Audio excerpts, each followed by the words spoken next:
Mapayapang araw sa inyo lahat, sa aking mga anak, sa aking ako.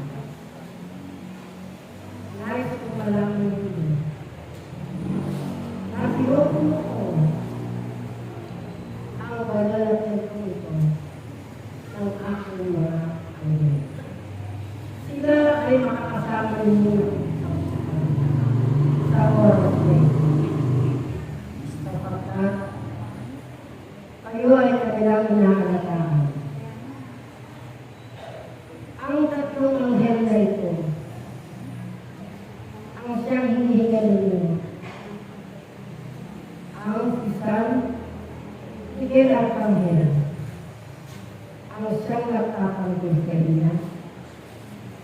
Ang Gabriel at Angel, siya ang tagapagligtas niyo. At si San Rafael at Angel, siya ang nagbibigay ng kaligtasan niyo. Ako si Yahweh, ang inyong tinatawag sa lahat ng oras. Kayong lahat na nasa aking buwagan nito ay aking pinagpapala. Sapagkat ang ko inyong puso at kalooban upang sundin ninyo ang aking pinagpapala. Ako si Yahweh, ang iyong amang makapangyarihan na iyong tinatawag sa lahat ng oras. Sa mga sumasaling nito aking mga anak, hayaan ninyo utusan ko ang tatlong anghel na iyan na magpapakot sa inyong mga upang bigyan kayo ng kalakasan, kagalingan, at magtatanggol sa inyo. Kaya ituloy niyo ang mga ulo aking mga anak, at kayo ay kanyang lalapitan.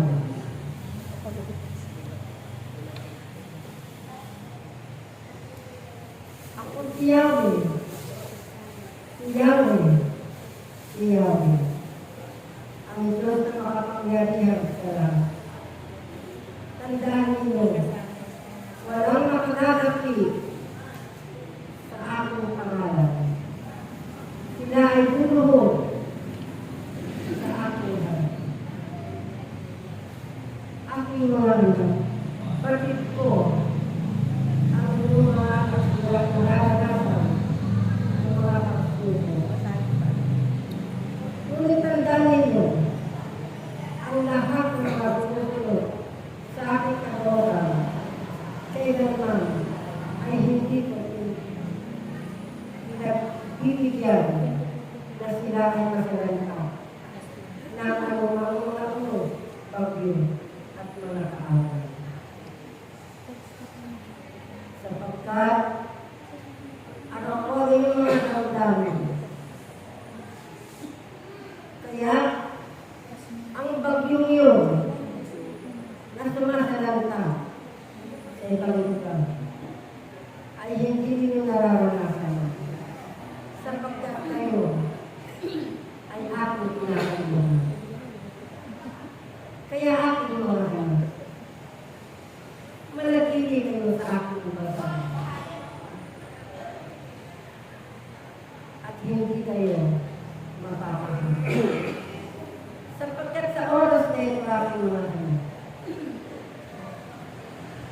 ay ako ay magbibigay sa inyo ng isang makatwirang salita. Batid ko na kayo nananalig, sumakapagkataya at nagtitiwala sa inyong mga makapangyarihan.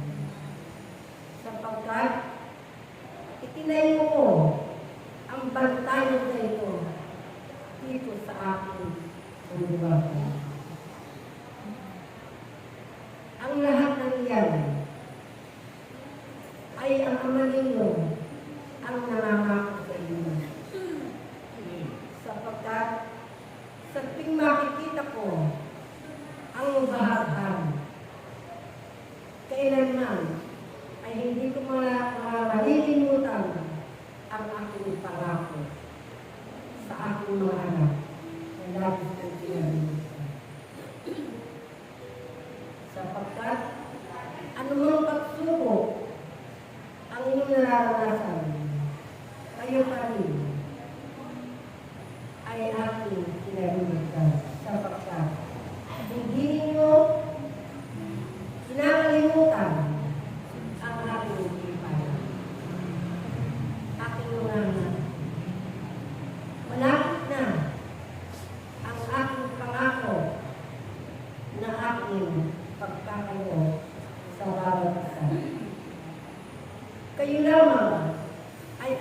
tinuturuan upang nung pagdating ng biyaya ito ay alam mo kung paano nito gagamitin sa inyong mga kapwa. Sapagkat kapag pinangako ang biyaya nyo sa nangaking tuturuan ay walang makapipigil sa inyong lahat upang ito ay pamahagi ninyo ng buong pag-ibig, buong pagmamahal, at buong pagpakumbaba.